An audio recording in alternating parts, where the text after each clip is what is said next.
in, that's a great idea. Yeah, we'll take over the Chancellor's office. Hey, he won't be able to ignore us then. NBC told the world that Times Saved by the Bell Times was the wholesome, squeaky clean teenage dream, a show built on friendship, fun, and Saturday morning innocence.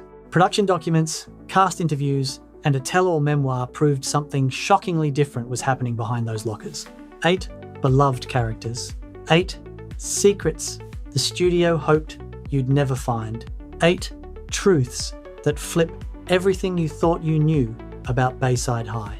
A show so dead on arrival it had to be completely reborn under a different name in a different city with half a different cast. A network that rewrote an episode about Times, heroin Times, and pretended it was always about caffeine pills and somehow fooled an entire generation.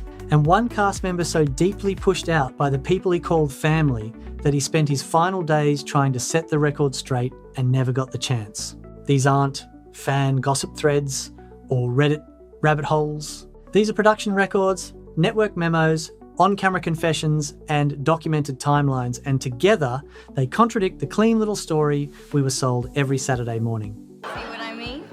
Oh, yeah. Entry 8, the show that almost never existed. Fall, 1987, Burbank, California. Before Zach Morris ever froze time, before Screech ever built a robot, before Mr. Belding ever walked into a hallway and instantly regretted it, there was a completely different show with a completely different name, airing on a completely different network, and absolutely nobody was watching it. The story we were told goes something like this. She does something like that. I need a towel. Saved by the Bell Times was a bold new idea, a fresh concept, a Saturday morning gem that NBC had the vision to create and nurture into a cultural institution, a planned hit, a deliberate triumph. Except producer Peter Engel, the man who actually built this show from the ground up, has talked openly about the chaos behind how it was really born. And the story is a lot less NBC vision and a lot more accidental resurrection. Here's what production history actually shows. The show first launched in 1987 on Times Disney Channel, Times not NBC, under the name Times Good Morning, Miss Bliss.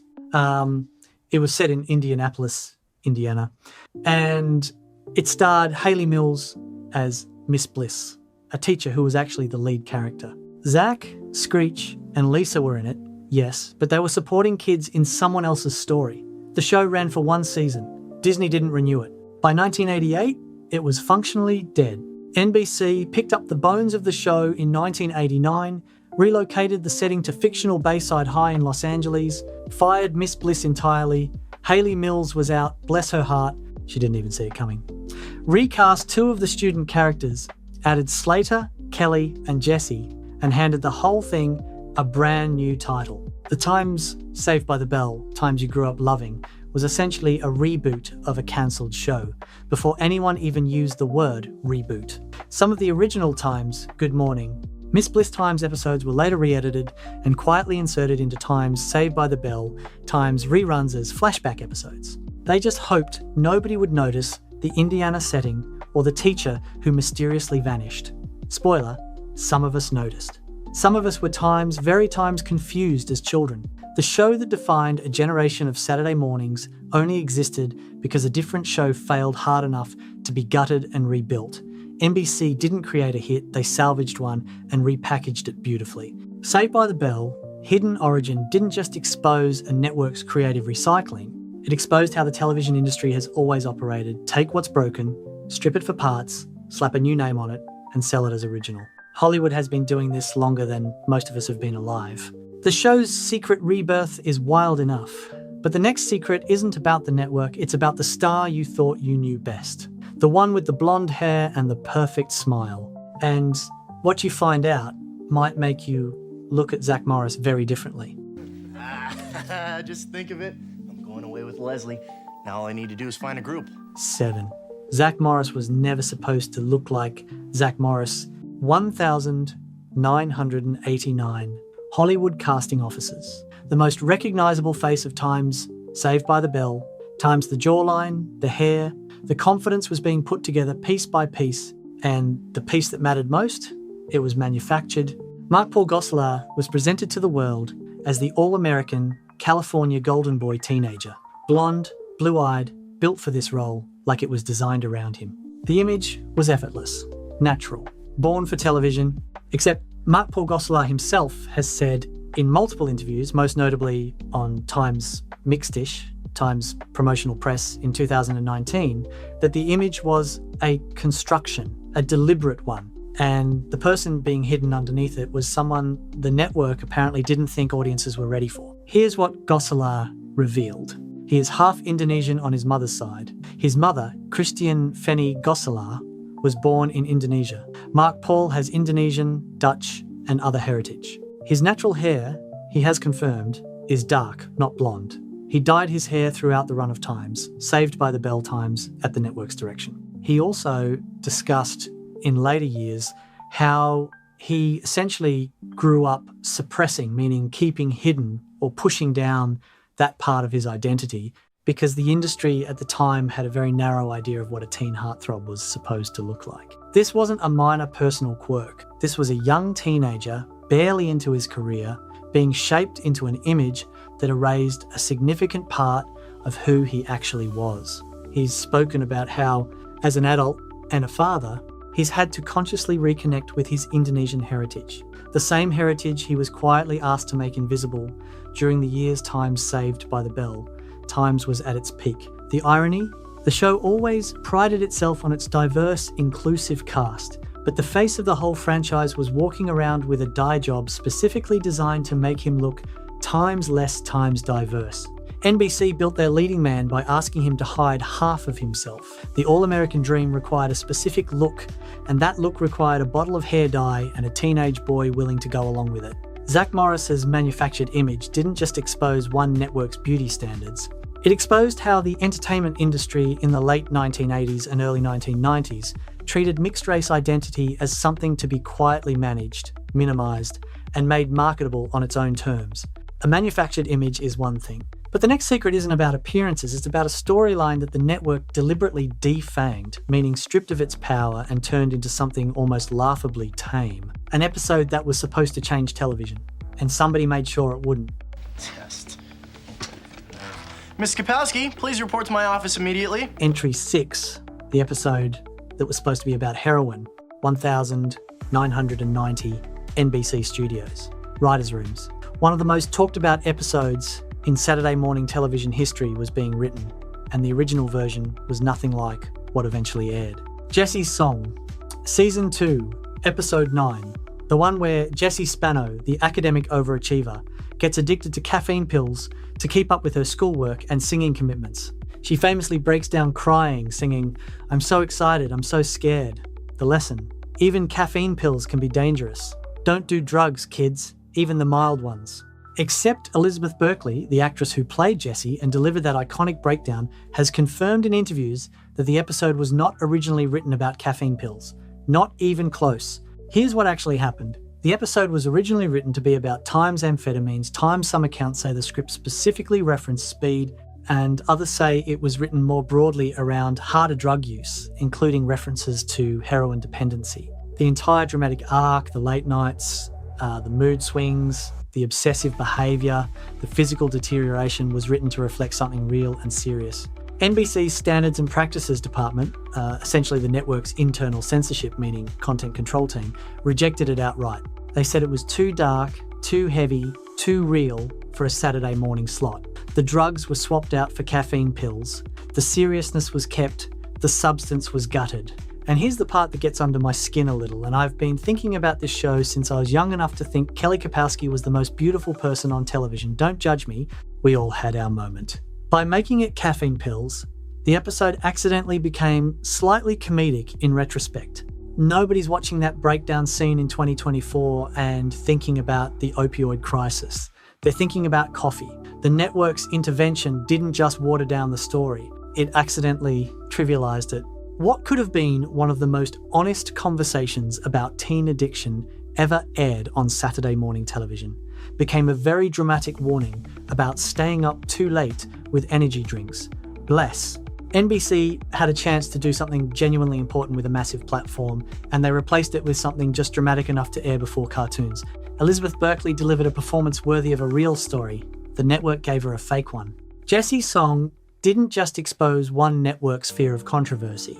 It exposed how the television industry in the 1990s consistently chose comfort over truth when it came to young audiences, as if teenagers didn't already know exactly what was happening in the real world. A gutted story is one thing, but the next secret is personal. It's about the cast member who was there from the very beginning and who the rest of the cast reportedly treated like he wasn't. Here's something that actually bothers me a little, and I mean this genuinely. Only about 1 inch every 100 people watching a video like this actually subscribes to the channel they're watching it on. You just sat through 3 deep dives into a show you clearly love. Maybe you even felt that little sting when I mentioned Jessie's breakdown, because you remember watching it as a kid and not quite understanding why it hit so hard. Subscribing costs you literally nothing, not $1, not a minute, it's 1 tap. But when you do it, you're not just clicking a button, you're telling me this kind of honest, deep dive storytelling about the shows that raised us is worth protecting, and that matters more than you know. Drop a comment too, tell me your favourite Saved by the Bell memory. I read every single one.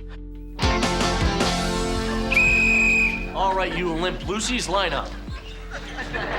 Suck in that gut. Entry 5. Screech was never really one of them. 1989 through 1993 Bayside High. Every cast photo, every promotional shoot, every behind-the-scenes clip, 6 kids, 1 tight group, 1 big happy television family. That was the brand, that was the image. That was, by most accounts, not entirely the reality. The cast of Time Saved by the Bell Times were portrayed as genuine friends, on screen and off. The chemistry felt real. The camaraderie felt authentic. NBC leaned hard into the wholesome ensemble image. 6 friends who grew up together under the lights. Dustin Diamond, the actor who played Samuel Screech Powers, told a very different story. For years, he described feeling genuinely excluded from the social circle that the rest of the cast formed. Not just kept at arm's length, actually left out. Here's what Diamond said publicly, across multiple interviews and in his memoir. He claimed he was not invited to cast social events that the other 5 regularly attended together. He described a dynamic, meaning a pattern of behaviour, where the age gap between him and the older cast members created a divide that never really closed. He was younger than most of his co-stars by several years, and in those early teenage years, a few years as a canyon. He also claimed that by the time the show ended and they were all adults, the distance had calcified, meaning hardened permanently into something that never got repaired. The other cast members have largely pushed back on the most extreme versions of Diamond's claims, particularly after he published his memoir, Times Behind the Bell Times, in 2009, which we'll get to very shortly, because times, oh boy. But several of them, in more measured meaning calm and balanced moments, have quietly confirmed that Diamond was not a core part of the social group. Mario Lopez acknowledged they weren't close. Mark-Paul Gosselaar admitted the friendship on screen was more constructed than people assumed. None of them have ever really said Dustin was our brother, because apparently he wasn't. The loneliest person in the most famous friend group on Saturday morning television was the one playing the lovable sidekick. And that's not a character arc, that's a real person's real life. Screech's isolation didn't just expose the manufactured nature of cast chemistry. It exposed something older and crueler, how the entertainment industry takes real human beings, puts them in proximity, calls them a family for commercial purposes, and then lets the actual human relationships fend for themselves. That isolation got worse, not better. And the next secret is about what Diamond did with all that pain and the catastrophic way it backfired on him in front of the entire world. Last time we went skiing, right? Oh, it was great. So I got pneumonia, sprained my ankle, and caused that little avalanche. Entry 4, the tell-all book that burned everything down, 2009. National media coverage, Dustin Diamond, by this point years removed from his Screech days and struggling to stay relevant in an industry that had largely moved on from him, made a decision. He wrote a book. The book was titled Times Behind the Bell. It was marketed as the real, unfiltered truth about life on the set of Times Saved by the Bell. Diamond framed meaning presented it as a long overdue corrective to the sanitized, meaning cleaned up and polished version of events NBC had always sold. Except almost immediately after it published, questions emerged, including from Diamond himself, about how much of the book was actually true and how much had been sensationalized, meaning exaggerated for dramatic effect by the ghostwriter he used to write it. Here's what the book claimed and what followed. The memoir included graphic allegations about his co-stars' personal lives. It described drug use on set. It made specific sexual allegations about named cast members. Several of those cast members immediately denied the claims publicly and forcefully. Diamond later gave interviews where he distanced himself from portions of the book, suggesting the ghostwriter had amplified, meaning turned up the volume on stories beyond what he'd originally told them. The book didn't reunite him with his castmates or earn him respect. It completed the rupture, meaning the break that had been building for years. And here is the part that genuinely makes me sad, and I want you to sit with this for a second. Dustin Diamond, in his later years, began recanting, meaning taking back some of the book's most extreme claims. He said in a 2013 interview on Time's The Opie and Anthony Show, Times, that portions of the book were fabricated. He said he felt his name had been used to sell something he didn't fully control. But the damage was done. The cast had moved on from him entirely. The public image of Screech, once lovable and sympathetic, had been complicated in ways that couldn't be uncomplicated. And in January 2021, Dustin Diamond was diagnosed with stage 4 small cell carcinoma, meaning an aggressive and fast-moving form of cancer. He died in February 2021. He was 44 years old. He spent the last years of his life trying to walk back, meaning undo a book that had alienated, meaning driven away, everyone he'd once worked alongside. He never fully got the chance to set the record straight. And then time ran out. Dustin Diamond's tell-all didn't just expose the behind-the-scenes tension of one TV show. It exposed how the entertainment industry disposes of the people it no longer needs, and how desperation, when it has nowhere else to go, can become self-destruction. Diamond's story is heartbreaking in ways that get clearer the older you get. But the next secret isn't about one cast member's downfall. It's about one cast member's disappearance and what the people closest to her eventually had to say publicly about why. Of course, you'll have to get a bigger cage. But I'm perfectly comfortable sleeping on shredded newspaper. Entry 3, Lark Vorheis, and the silence nobody talked about. Post 1993. Lark Vorheis, Lisa Turtle, the fashionable, quick-witted fan favourite, quietly stepped back from the spotlight. No dramatic exit, no public fallout, just a slow fade. The industry explanation was simple. After Time Saved by the Bell, Vorheis moved on to other projects, had some success, and eventually stepped back from the entertainment industry. Normal career trajectory, nothing to see here. But in 2012, Vorheis' own mother, Trisha, gave an interview to Times People, Times Magazine, that reframed the entire narrative. She said, calmly and with obvious love, that her daughter was dealing with a serious mental health condition. Here's what was documented publicly. Trisha Voorhees confirmed that her daughter had been diagnosed with bipolar disorder, a mental health condition that causes extreme shifts in mood, energy, and behaviour, swinging between periods of intense highs and deep lows. She spoke about it not with shame, but with the exhaustion of a mother who had been watching her child struggle without the support systems she needed. Lark herself, in subsequent interviews, appeared to partially acknowledge the diagnosis while also pushing back against some of the framing, which in itself is not unusual for someone navigating, meaning working through a complex mental health journey in public. What makes this entry hit differently, and I say this as someone who genuinely adored Lisa Turtle as a kid, is the timeline. Voorhees was largely excluded from Times Saved by the Bell, the new class Times in the early to mid-1990s. She appeared in very few reunion specials. When the 2020 Times Saved by the Bell Times reboot aired on Peacock, she was initially left out of the cast entirely, a decision that generated real backlash, meaning strong public criticism. She was eventually brought in for a small cameo role, but the pattern of her being the one left out, the one not called back, the one standing just outside the circle, it rhymes uncomfortably with what Dustin Diamond described feeling. and it raises questions that nobody in the industry has answered cleanly. The most stylish character on the show spent decades being quietly sidelined, meaning passed over and pushed to the margins, and the industry never offered much of an explanation. Lark Vorheis' story didn't just expose one actress's personal struggles.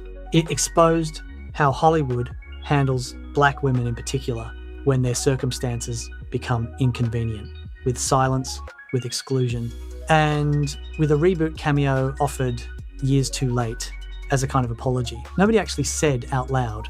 The pattern of exclusion runs deep in this show's history. But the next secret is about what was happening inside the production itself, in the writer's room, in the casting choices, in the decisions being made before any of these kids ever stepped on set. I want to be real with you for a second. Somewhere around 99% of the people who watch a video like this, something that actually digs below the surface and treats you like an adult who can handle the truth about the shows you loved, never leave a comment, not even one word. You've been here for 6 deep entries. Maybe something I said about Lark Vorheis made you pause. Maybe the Dust and Diamond story genuinely got to you, because it got to me too. Leaving a comment costs you nothing. But it tells me and everyone watching that this community is more than just passive viewers. We're people who actually care about the stories behind the stories. Subscribe if you haven't yet, and then tell me which of these revelations hit you the hardest. I genuinely want to know. And I've been with my friends for about 8 years in the school, and he's coming in, so it's kind of like somebody on my turf. Entry 2, the producer's moral blueprint and what it cost the show. 1,989. Pre-production. Before a single frame of Time Saved by the Bell Times was ever shot under that name, executive producer Peter Engel sat down and made a decision about what kind of show this was going to be. That decision shaped everything and limited some things in ways the audience never fully understood. The show was clean because it was made for kids. Simple as that. Bright colours, light stakes, safe storylines. It was Saturday morning television. Of course it was going to be wholesome. That was just the format.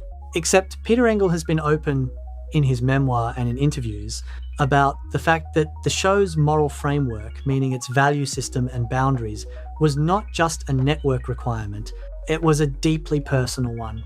Engel is a born-again Christian, and he has said directly that his faith informed the creative compass, meaning direction, of the show in ways that went beyond what NBC required of him. Here's what Engel documented in his 2016 memoir, Times I Was Saved by the Bell. He described deliberately steering, meaning guiding storylines, away from anything he considered morally ambiguous, meaning unclear or potentially objectionable. He pushed for storylines about integrity, friendship, and personal responsibility.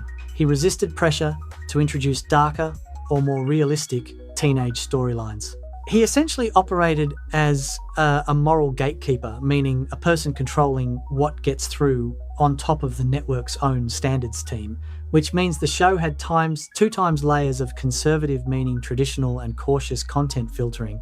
The heroin episode getting turned into a caffeine pill story, that was partly NBC's standards department. But the broader culture of we don't go too dark here, that was Peter Engel, intentionally, by design. And here is where it gets genuinely interesting, because I don't think Engel was wrong. Exactly. The man built one of the most beloved teen shows in television history. Kids loved it. Parents trusted it. It ran for years and spawned multiple spin-offs. But the sanitization, meaning the process of cleaning and softening, had a cost. Stories like Jesse's addiction, Lark Vorheis' later struggles, the racial identity, questions around Goslar, these were all things the show's world wasn't built to address, honestly. The bright, cheerful bubble of Bayside was by design. And by design, it had no room for real darkness, real complexity, or real pain. Peter Engel built a show that was genuinely good-hearted, and in doing so, built one that was genuinely unable to tell the whole truth about the teenagers living inside it. The producer's moral blueprint didn't just shape one television show. It exposed the permanent tension in family entertainment between protection and truth, between safety and honesty, between giving kids a beautiful world and preparing them for the real one. A producer's personal values shaping an entire show is fascinating and maybe forgivable, but the final entry isn't about values. It's about legacy, loss, and a question that the surviving cast members have never fully answered. Did they do right by the people they called their family? Where's my mouse? Under the bed! Kill it! Entry 1, the real ending of Saved by the Bell. The 1st of February, 2021, Palm Springs, California. Dustin Diamond Screech Powers, the kid who was there from the very first episode of Times Good Morning Miss Bliss, Times in 1987, died of stage 4 lung cancer. He was 44 years old. He was not surrounded by his castmates. His estrangement, meaning his separation and distance from the people he had spent his formative years working alongside, was, by all accounts, complete. The tributes came in. Cast members posted heartfelt meaning, genuine and emotional statements online. There were kind words about his talent, his humour, his contribution to the show. The narrative, as it tends to go, softened in death. He was remembered fondly, publicly. But several entertainment journalists and commentators noted carefully and with compassion that the warmth of the tributes existed in uncomfortable contrast to the documented reality of how the final decade of Diamond's life had actually gone. Kind words after someone is gone are easy. The harder question is what happened while he was still here. Here's what the record shows. Diamond had legal troubles in 2014. He was involved in a stabbing incident in Wisconsin on Christmas Day and was convicted of 2 misdemeanors, meaning lesser criminal offences, before the most serious charge was dropped. He went to prison for several months. His post, Saved by the Bell Times career, never reached any sustainable height, meaning a level he could maintain. He did celebrity boxing matches. He appeared on Time's Celebrity Big Brother UK. He sold his house to avoid bankruptcy, meaning financial collapse. When the Times Saved by the Bell Times reboot was announced in 2019, he was not brought back. His character Screech was mentioned in the new show only as a joke and off-screen reference, while every other major cast member either returned or was acknowledged with dignity. And here's the thing that lingers with me, and I suspect it'll linger with you too, if you let it. Dustin Diamond spent the last years of his life saying he had been misrepresented, meaning unfairly portrayed by the book. He said the ghostwriter exaggerated things. He said he wanted to clear the air. He reached out, by some accounts, to attempt reconciliation, meaning rebuilding broken relationships with some of his former co-stars. And then, in November 2020, he noticed a lump. By January 2021, he had a stage 4 cancer diagnosis. By February 1st, he was gone. The conversations he wanted to have never fully happened. The version of his story that he wanted to tell, the corrected one, the honest one, never made it to air. And the show that shaped his entire identity moved forward into its reboot era without him, while he was still alive and watching. The kid who was there at the very beginning, before the name changed, before the city changed, before the cast was reconstituted around a new concept, was the one person the franchise ultimately had no use for. And nobody in power did much about it while there was still time. Dustin Diamond's ending didn't just expose the dark side of one beloved show. It exposed the entertainment industry's oldest, most reliable habit, using people up while they're valuable, and then letting them disappear quietly when they're not. The show that preached friendship, loyalty, and doing the right thing could not in the end practice what it preached for the one cast member who needed it most. And that's it.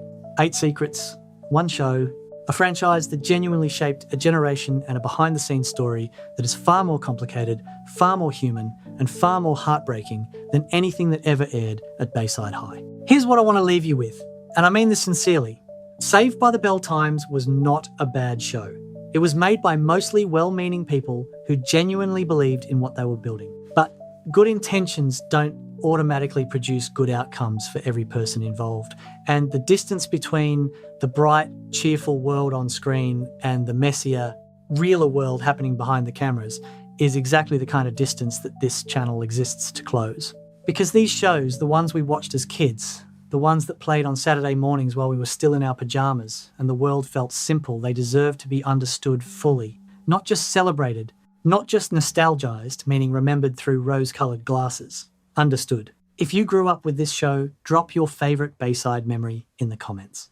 And if something in today's video genuinely surprised you, or if one of these entries hit different than the others, I really want to hear which one. We're not just watching old television here. We're keeping the real history alive. I'll see you in the next one.